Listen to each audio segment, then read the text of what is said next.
Hello दोस्तों, कैसे हैं आप लोग। आशा करता हूँ आप लोग अच्छे होंगे, काफ़ी सारी मजें कर होंगे। तो दोस्तों क्या होगा अगर मैं आपसे कहूँ कि आपके फ़ोन में अभी ये जो बैटरी परसेंटेज दिखाई दे रही है ना, ये एक फेक बैटरी परसेंटेज है। या फिर क्या होगा अगर मैं आपसे कहूँ कि आपका स्मार्टफोन IP68 रेटिंग के साथ आता तो है, लेकिन अगर आप उसको पानी में डालोगे तो वो खराब हो जाएगा। अजीब लगेगा ना। ऐसी काफ़ी सारी ऐसी चीज़ें हैं जिसको आप लोग आज भी विश्वास करते हो, एंड आज मैं वही बताने वाला हूँ कि ऐसे कौन कौन से टेक मिथ्स हैं जो लोग फॉलो करते हैं आज भी, जो कि असली नहीं है। तो मैंने किस तरीके शुरू करता है वीडियो को। मेरा नाम है शाश्वत और आप देख रहे हैं दी टेक्सपायर।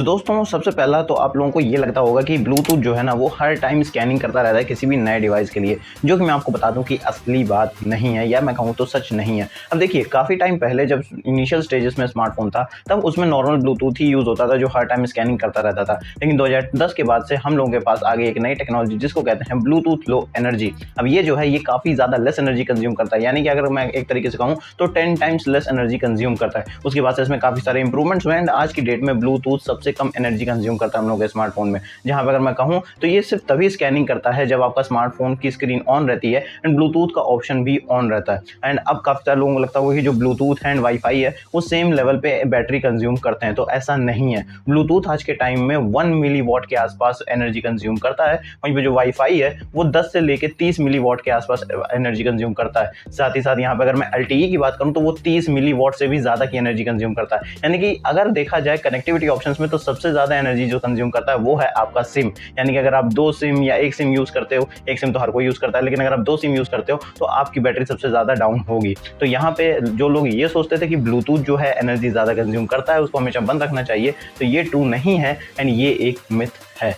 तो दोस्तों अब काफ़ी सारे लोगों को यहाँ पे लगता होगा कि उनके स्मार्टफोन में जो बैटरी परसेंटेज दिखाया जा रहा है ना, ये काफ़ी ज़्यादा एक्यूरेट और रियल है, जो कि ऐसा सच में नहीं है। अब यार देखो, मैंने अपनी पिछली वीडियो में बताया था कि ये जो बैटरी होती है ना, इसकी बेसिक वर्किंग क्या होती है। ये एक तरीके का केमिकल रिएक्शन होता है, ये कैसे काम करता है। अगर आपको इसके बारे में पूरा डिटेल में जानना तो यहाँ पे लिंक दे रहा हूँ, आप वहाँ से जाकर इसको अच्छे चेकआउट कर लीजिएगा एंड जरूर देखिएगा, उससे आपको पूरी बैटरी की इन्फॉर्मेशन मिल जाएगी। तो वहाँ पे अगर मैं बात करूँ तो मैंने बताया था कि बैटरी जो है ना एक केमिकल रिएक्शन होती है। अब यार देखो, ये जो केमिकल रिएक्शन है ना, ये कभी भी प्रेडिक्टेबल नहीं होता कि इसका रेट क्या होगा, यानी कि कितनी तेजी से होगा या कितने धीमे तरीके से होगा। तो ऐसे में बैटरी को प्रेडिक्ट किया जाता है, उसकी एक्यूरेट रीडिंग नहीं निकाली जा सकती है। अब यहाँ कई सारे तरीके होते हैं बैटरी के परसेंटेज को निकालने के लिए। मेनली होता है कि वो उसकी वोल्टेज को देखता है एंड उसके बाद बैटरी परसेंटेज बताता है। अब यहाँ पे एक चीज और है, अगर आप लोगों ने बेसिक केमिस्ट्री पढ़ी है तो आप लोग जानते होंगे कि जो भी केमिकल रिएक्शंस होते हैं ना, वो टेम्परेचर डिपेंडेंट होते हैं, यानी कि डिफरेंट टेम्परेचर पे उनका जो रिएक्शन की स्पीड होगी वो डिफरेंट होगी। अब ऐसे में आपने भी कभी कभार नोटिस किया होगा कि गर्मियों में जो है ना आपकी बैटरी जो है लंबी चलती है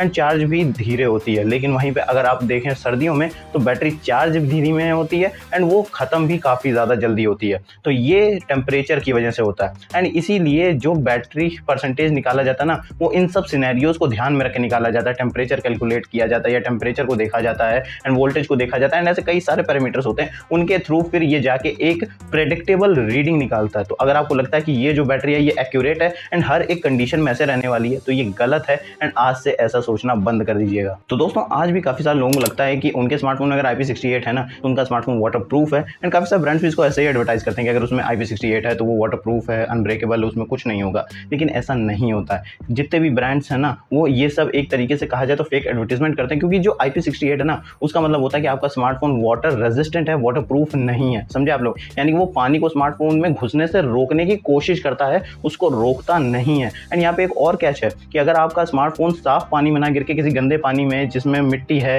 या किसी तरीके के बैक्टीरियाज हैं उसमें गिर जाता है तो फिर वो डैमेज ज़्यादा हो सकता है, क्योंकि ये जो टेस्टिंग होती है क्लियर वाटर में होती है। समझे आप लोग, यहाँ पे काफ़ी सारे जो ब्रांड्स हैं वो भी अपने वारंटी में लिखते हैं कि वो लिक्विड डैमेज को कवर नहीं करते हैं। तो यानी कि काफ़ी बड़ा कैच है एंड जो लोग भी सोचते हैं कि IP68 से उनका फ़ोन वाटर प्रूफ है, तो ऐसा नहीं होता है। यहाँ पे एक और कैच है कि ज़रूरी नहीं है कि जितने भी ब्रांड्स अपना स्मार्टफोन IP रेटिंग क्लेम कर रहे हैं वो ट्रू हो, क्योंकि यहाँ पे काफ़ी बार ऐसा भी होता है कि जो ब्रांड्स हैं वो सामने किसी दूसरी एजेंसी से सर्टिफिकेशन ना लेके खुद की टेस्टिंग करवाते हैं एंड उसके बाद खुद ही IP सर्टिफिकेशन दे देते हैं। एंड ऐसे में अगर उनकी टेस्टिंग में थोड़ी सी भी गलती हुई तो आपका फ़ोन तो चला गया एंड आप सोचोगे कि आपके पास तो IP सर्टिफिकेशन वाला फ़ोन है। तो यार काफ़ी लोगों को लगता है कि जो बेंचमार्क है ना वो हम लोगों को हमेशा एक रियल परफॉर्मेंस बताते हैं, लेकिन ऐसा सच में नहीं होता। अब यार देखो बेंचमार्क बेसिकली ये करता है ना कि वो आपके स्मार्टफोन के हर एक परफॉर्मेंस एस्पेक्ट वाली चीज़ को एकदम एक्सट्रीम कंडीशंस में चेक करता है, यानी कि वो कितने से कितना ज़्यादा लिमिट पे अपने आप को पुश कर सकता है। एंड रियल लाइफ सिनेरियो में देखा जाए ना तो ये हमेशा नहीं होता। आप हर टाइम अपने स्मार्टफोन को एकदम एक्सट्रीम लेवल पे पुश नहीं करते हो। मेनली ऐसा गेमिंग के टाइम होता है या फिर आप कोई वीडियो एडिटिंग कर रहे हो अपने स्मार्टफोन में तो ही ऐसा होता है। तो जनरली ये सोचना कि स्मार्टफोन में अगर बेंचमार्क बहुत ज़्यादा है तो वो अच्छा ही होगा ऐसा ज़रूरी नहीं है। एंड हाँ, एक बात और बता दूँ, काफ़ी सारे ब्रांड्स ऐसे हैं जिन्होंने अपने स्मार्टफोन में बेंचमार्क्स को खरीदा हुआ है एंड इसके आपको आर्टिकल्स भतेरे मिल जाएंगे गूगल पर सर्च करने पे। ये कोई बड़ी बात नहीं है। एंड यहाँ पे अगर आपको लगता है कि जितना ज़्यादा बेंचमार्क होगा उतना स्मूथ फ़ोन चलेगा तो ऐसा ज़रूरी नहीं है, क्योंकि जितने भी स्मार्टफोन्स हाई बेंचमार्क वाले हैं ना उनमें से कई सारे हैं जो कि अटकते हैं, लैग कर जाते हैं कभी कभी, क्योंकि स्मार्टफोन की स्मूथनेस डिपेंड करती है उसके चिपसेट पे, उसके सॉफ्टवेयर पे एंड यहाँ तक कि उसके स्टोरेज की स्पीड, रीड राइट स्पीड पे। समझे आप लोग, ये तीनों चीज़ जब अच्छे से कंबाइन होकर एक अच्छे से इंप्लीमेंट की जाएगी तब आपका स्मार्टफोन एक अच्छे तरीके से चलेगा। तो अब इसका मतलब ये नहीं है कि हम लोग बेंचमार्क को देखना छोड़ दें, बेंचमार्क को देखना जरूर चाहिए क्योंकि वो एक अंदाजा देता है कि एक अपर लिमिट क्या है हम लोग के स्मार्टफोन की। लेकिन सही तरीका है अगर आपको फोन बाय करना है तो उसका रियल वर्ल्ड यूसेज एक बार जरूर देखो, ये देखो कि वो रियल वर्ल्ड में परफॉर्म कैसे कर रहा है। समझे आप लोग, जैसे एक होता है ना कैमरा 12 मेगापिक्सल का लेकिन फोटोज अच्छी ला के देता है, वही चीज स्मार्टफोन के साथ भी। बेंचमार्क देखो लेकिन रियल वर्ल्ड यूसेज भी देखो उसका। तो यार आज के टाइम में हर कोई स्मार्टफोन या लैपटॉप में लगा ही रहता है दिन भर, वो भी। तो ऐसे में लोगों को लगता है कि अगर वो एक ब्लू लाइट वाला ग्लास लगा लेंगे ना तो उनकी आंखों पे स्ट्रेस नहीं पड़ेगा, जो कि ऐसा सच में नहीं होता। अब इसका एग्जांपल देता हूँ आपको एंड एक तरीके से कहूँ तो फैक्ट देता हूँ कि पबमेड करके काफी ट्रस्टफुल पब्लिकेशन, उसने एक रिसर्च पब्लिश की थी जिसमें 120 लोगों के 2 ग्रुप को देखा गया था, जहाँ पे एक ग्रुप को ब्लू लाइट ग्लासेस दिए गए थे, दूसरे को नहीं दिया गया था। दोनों को सेम लाइट के अंदर काम करने को बोला गया था एंड बाद में रिजल्ट ये आया कि दोनों की ही ग्रुप में जो रिजल्ट था वो सेम था, यानी कि फटीग एंड जो टायर्डनेस थी वो सेम थी। अब इसका रीजन क्या है? तो यार देखो, अमेरिकन एकेडमी ऑफ ऑप्थेल्मोलॉजी है जो कि आई से रिलेटेड रिसर्च पब्लिश करती है, गाइडलाइंस पब्लिश करती है। वो बताती है कि ये जो हम लोगों के लैपटॉप से स्क्रीन से ब्लू लाइट निकलती है ना, ये बहुत ज़्यादा हम लोगों के लिए हार्मफुल है ही नहीं, या कहूँ तो बिल्कुल ही हार्मफुल नहीं है। तो फिर ऐसा क्यों होता है कि ज़्यादा देर हम लोग अगर स्क्रीन पर देखते हैं तो हम लोग को दिक्कत होती है? तो वो इसलिए होती है क्योंकि हम लोग कॉन्स्टेंटली स्क्रीन पर देखते रहते हैं, आंखें ब्लिंक नहीं करते हैं, जिसकी वजह से जो लिक्विड होता है आंखों के अराउंड वो ड्राई हो जाता है एंड हम लोग को दिक्कत फील होती है। बैड पोस्चर की वजह से भी ऐसा होता है एंड आसपास की सराउंडिंग की लाइट की वजह से भी ऐसा होता है। अगर हम ये तीनों चीज़ें फिक्स कर लें, यानी कि प्रॉपर ब्रेक लें,